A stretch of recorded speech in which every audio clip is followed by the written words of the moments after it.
Hello today. How are you today, Jim? I'm doing great, thank you. Sorry, pardon me. No, you're just fine. We Yes, we I'm had doing good. we had some technical difficulties today, so we're still like mentally recovering there for a second. Yes, we're here at the Wine Academy of Utah bunker, just sheltering in place over here. But I've got a lot of inventory yet to be touched, so I'm good to go. Yes, you are set. I think you might have the very best bunker out there, quite honestly. Yeah, Um, perfect. so tell me, first of all, the important question, what have you been sipping lately that you're loving? Yes, well, I've been sipping a lot of wine lately, also doing some cocktail classes online. I've always been a situational sipper in that we do so Mhm. much education and training that, where I sip what's in front of me. Right, right. The best Don't tell drink my is the one sponsor. Don't tell my sponsor. the best drink is the one that's in front of you right now. Yeah, Bravo, yeah. bravo. Um, we are in some pretty unprecedented times for restaurants, for sommeliers, for people in the service and hospitality industries. And I know that you've been kind of on the front lines with some of that. First of all, tell me what you've been doing with some of the restaurant partners out there. Right. So with the Wine Academy of Utah, our primary foundation or premise is we provide education for hospitality professionals, but also a lot of consumer events. So everything I do is in person. So with the quarantine, with not being able to, we had to adapt to the current market environment and conditions at a state and local level. Really quick. So really quick overnight, like everybody. Yeah, And literally. the people who adapted the quickest, I think, were the school teachers. So I applaud them for their savviness of moving everything online. But in the hospitality industry, what we're doing with our restaurant partners is while they were trying to figure out what they were going to do for curbside dining and delivery service, whether to even operate or not under those conditions, we here at the Wine Academy had to figure out what we were doing too. So we took a two-prong approach. What am I going to do for the consumers? What am I going to do for my online, for my tastings, my consumer events? So we've shifted those online, which has been a lot of fun.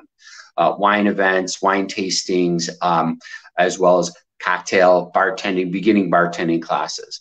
But Yeah. there is that segment of what can I do for the hospitality industry? So I looked at that in two segments, both the hospitality professionals, the line cooks, and the service staff. So we're promoting a free online training for servers, for line cooks on the service floor, things of that nature.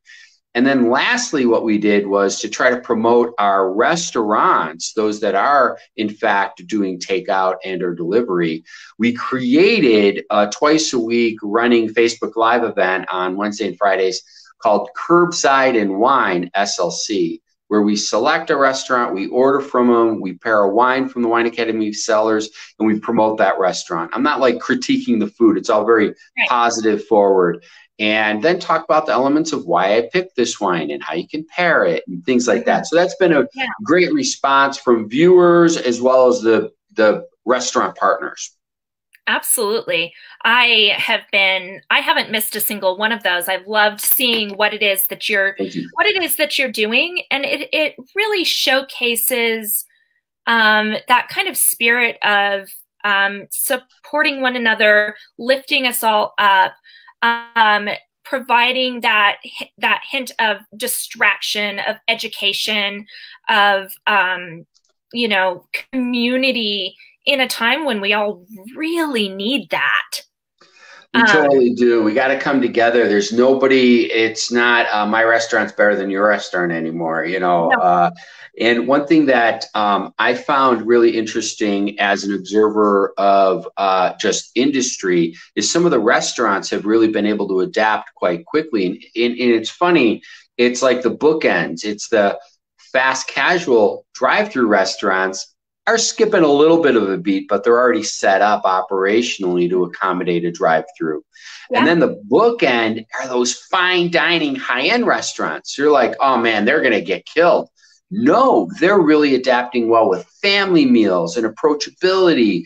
And it's like, I'm really proud of, and Veneto, Provisions, these guys are just crushing it with the family meals, doing really well. And I Yeah. couldn't be happier for them, you know? Well, and one of the things that I think is an amazing opportunity out there is, so often in the restaurant industry, chefs talk about all the time how they get so bored with their own menu. Right. And industry secret, we all know it. Yeah, don't say anything.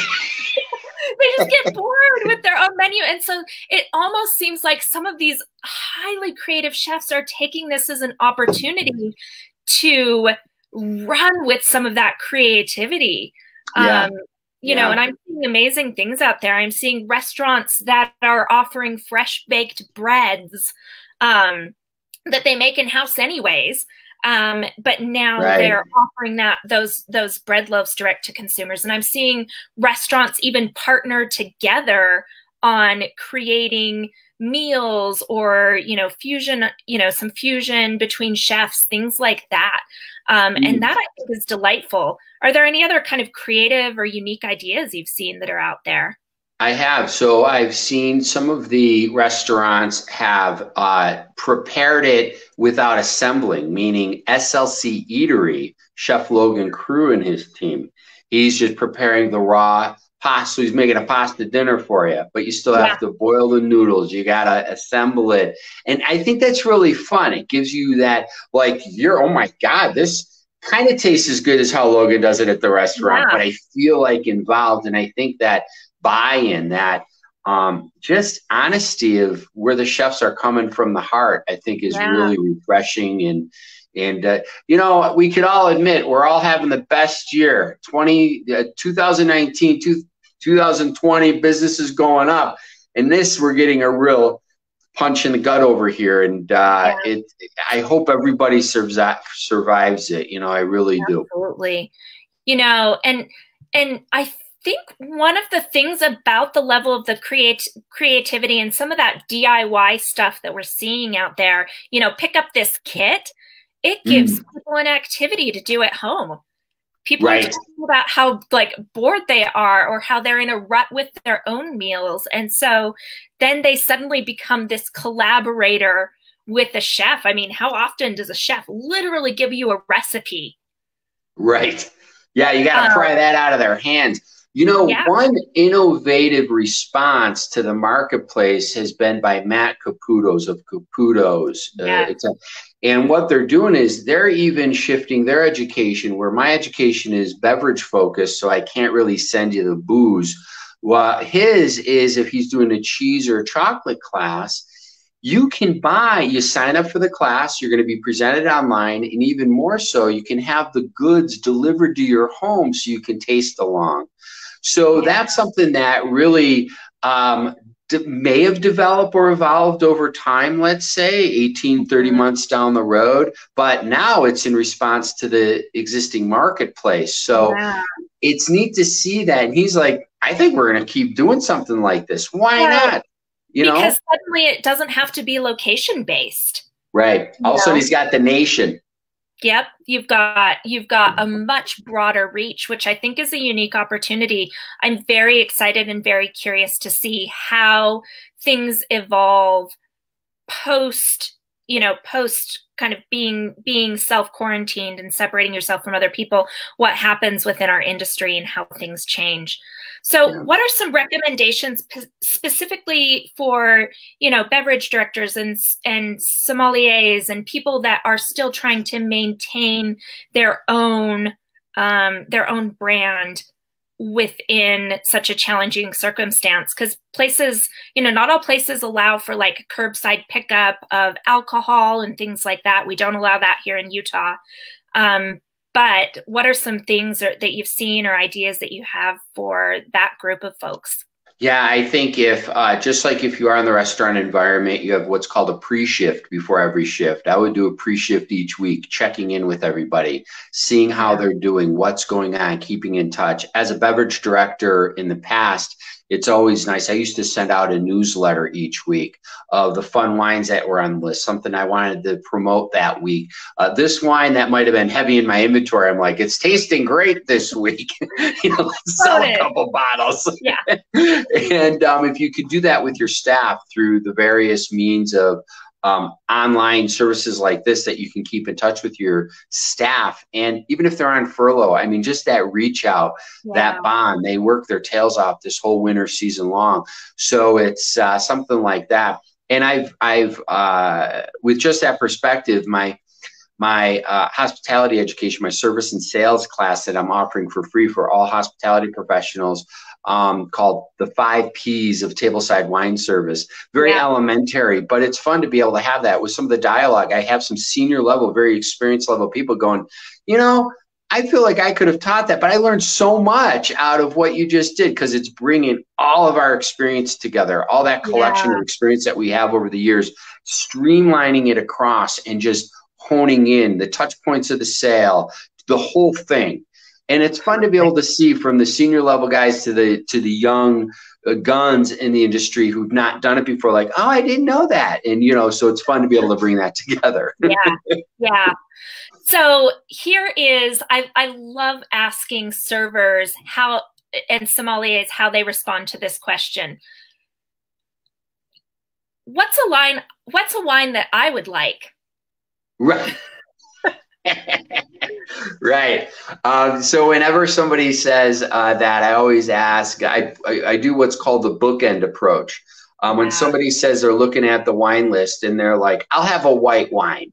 And you're like, you've been looking at the list for 15 minutes here, ma'am. Like, I'm not, like, what am I going to do? So I always train, we phrase and describe wines in a template of always describe the body style, the fruit component of the wine, and then either the varietal or the place it's from. And we call these, we're probing the guests what knowledge they know. So for example, if I'll have a white wine, and you can say, do you like a light body, citrusy Sauvignon Blanc, or do you prefer more of a richer, fuller body, creamier Chardonnay? I mean, those are two opposite wines. Yeah. And sometimes guests will say, oh, I don't like Sauvignon Blancs. They're too sweet for me, because then people get Sauvignon Blanc acid confused with sweetness on the palate. Yeah. And then you say, well, do you like Pinot Grigio, or do you like, oh, I love Pinot Grigio? Now you can start having a rapport with them, because we don't know. We use those as the hooks of language, the body style, fruit component, and varietal, because we don't know what wine knowledge people bring to the table, figuratively and literally. We don't know where they're at. And like you said, what wine do I look like? It's like, I totally hear that. I want to write a book one day where I was recently, about 20 years ago, I became a dog owner. And I'm like, what kind of dog is good for me, like my lifestyle? So I went and did that research, and there was no book out there that matches the dog with your lifestyle. Are you a big hiker? Do you live in a house or an apartment? Like, those different dogs will be, are for those different situations. So with that experience, with that book not being there, but I thought about that a lot. I'm like, there's a book like that for wine. Like, what wine are you? And my recommendation would be make it a choose your own adventure. Yeah. Questions as you go throughout. Pick your adventure, because everybody's sometimes day to day. Well, thank you, Jim, so much. What is the best way for people to get a hold of you if they're looking for your hospitality class or any of your additional trainings? Yeah, we have a great website called thewineacademyofutah.com. And if you're still listening to radio, you can check me out on X96 here locally on 96.3 every other Friday. We're on there. It's called Get Another Drink with Jimmy. Brilliant. I'm in. Well, thank you so much, my friend. Cheers. I appreciate you being here, and have a great day. You got it. Thanks. We'll see you. Bye.